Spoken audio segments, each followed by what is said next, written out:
Notre invité aujourd'hui, Jean-Claude Ayrault, leader du Front de gauche dans le département des Hautes-Alpes, candidat aux élections municipales de la ville de Gap. Et puis, on allait oublier l'essentiel, conseiller municipal de la ville de Gap. Oui. Vous apparaissez d'ailleurs un peu comme le chef de file, paradoxalement, de l'opposition, alors même que vous êtes très minoritaire au conseil municipal par rapport à vos collègues socialistes au sein même de l'opposition. Bah, écoutez, c'est le problème du travail.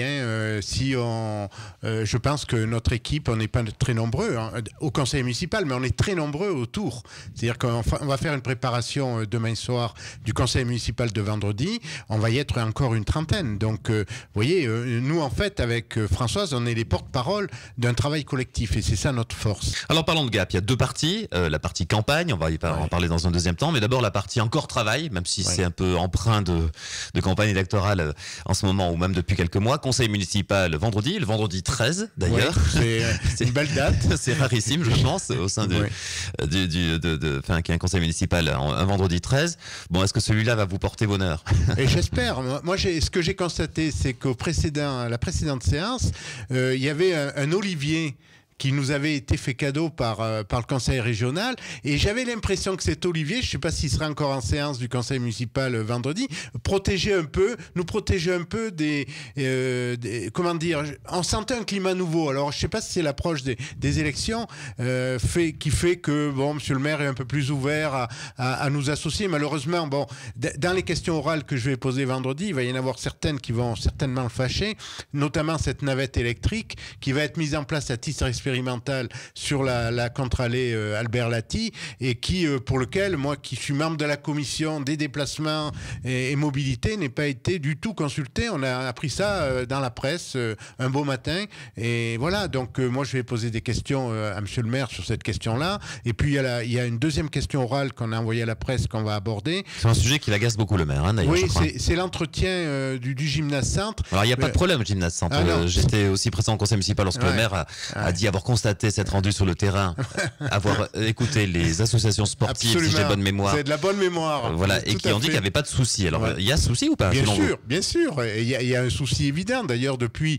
les services sport et services techniques sont venus sur place, et tout le monde a constaté que c'était un gymnase qui était vétuste, qui vieillissait. Il y a des problèmes d'évacuation d'eau, il y a des problèmes. Il y a un travail à faire. Alors, il faudra sûrement le faire en plusieurs tranches. Donc je reviens à la charge, parce que ce que je souhaite absolument, c'est qu'il y ait une première tranche qui soit inscrite au programme travaux 2014 au niveau des bâtiments de la ville de Gap, et j'ai bon espoir d'obtenir gain de cause, parce que vous savez, on m'a toujours dit qu'effectivement il faudrait faire ce travail de rénovation voilà. Mais bon, ça fait partie de la vie démocratique, et c'est normal qu'à des moments ça discute. L'important c'est de se respecter, de respecter les positions des uns et des autres, ce que j'essaie de faire. Ce sera a priori l'avant-dernier conseil municipal avant les élections. Oui. À l'ordre du jour, qu'est-ce que vous avez noté de particulier? Il y a notamment les orientations budgétaires, le débat sur les orientations budgétaires pour le budget primitif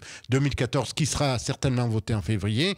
Et donc ce que je retiens dans cette discussion, c'est d'abord que le budget primitif, mais ça c'est 2014, c'est pas une surprise, c'est un budget de transition, puisque forcément il y a des élections. La nouvelle équipe qui sera en place en avril, elle sera obligée de faire un budget supplémentaire, certainement avant l'été, pour compléter le budget primitif.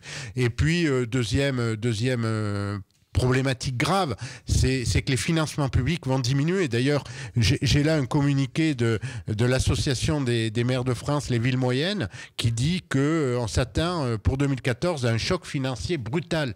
C'est-à-dire qu'on va avoir une baisse des dotations de l'État importantes, les plus importantes qu'on ait jamais connues depuis des décennies. Et parallèlement à ça, on va avoir des charges obligatoires, quasiment incontournables. Je pense au rythme scolaire, qui vont quand même peser sur les finances de la ville pour la mise en place en 2014. Et puis il y a l'arrivée de la rocade, la première tranche de la rocade, où là on a des dépenses qui vont nous tomber dessus d'une façon incontournable.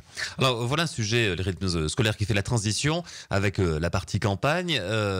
Vous êtes un peu étonné de toute cette de la volonté du maire et de la majorité de mettre en place toute une série de réunions, etc., dans une période électorale électorale, même si le sujet rend légitime ce type d'échange avec les parents d'élèves, c'est ça? Tout à fait. Moi, nous, ce qu'on dit, c'est, il fallait anticiper.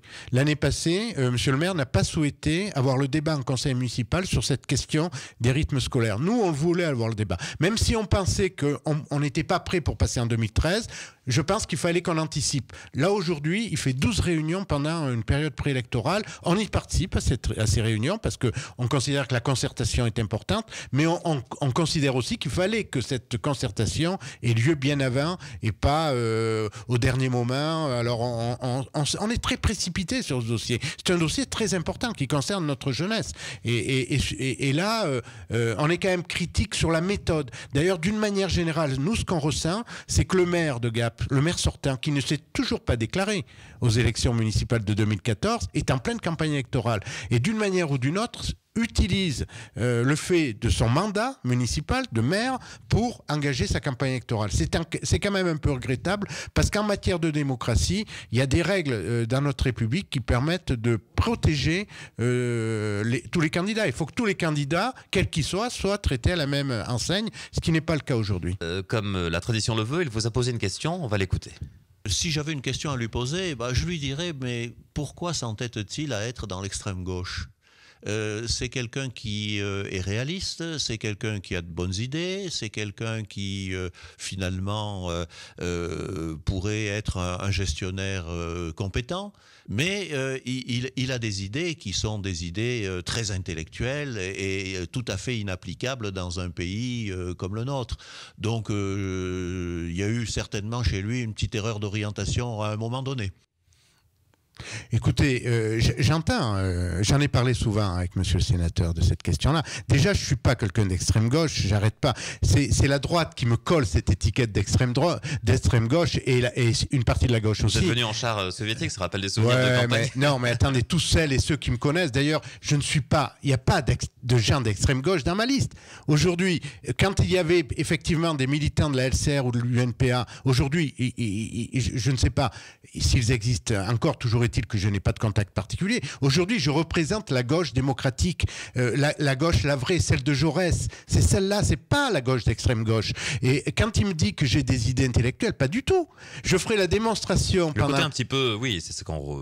vous trouvez que je fais de l'intellectuel, là, que je travaille mes dossiers, que je sais... C'est un peu ce qu'il veut dire, mais pourquoi vous êtes sous cette bannière front de gauche qui laisse à penser aux gens de droite, effectivement, que je ne suis pas sous la bannière front de gauche, non plus. Je suis un adhérent à une association qui s'appelle la Fédération pour une alternative sociale et écologique, qui fait partie du Front de gauche, mais je ne suis pas un militant que du Front de gauche. Regardez, je suis conseiller municipal, vous m'avez interrogé en tant que conseiller municipal. Je ne représente pas que le Front de gauche au conseil municipal. Il y a également Europe Écologie Les Verts, et il y a des citoyens. Vous allez voir sur ma liste, il y aura une majorité de gens qui ne sont encartés dans aucun parti politique, et beaucoup de jeunes qui sont des gens de gauche, qui sont attentifs à des questions de l'écologie, par exemple, développement économique, le vert, sur les problèmes d'agriculture, où ils sont très attachés à cette agriculture locale, au circuit court. Voilà, c'est ces gens-là qui sont dans ma liste. Mais pas du tout. La caricature d'extrême gauche, je ne la supporte de moins en moins, je ne vous cache pas, en vieillissant, parce on me colle une image qui est fausse. Je ne suis pas du tout d'extrême gauche, je suis quelqu'un de gauche, oui, de la gauche.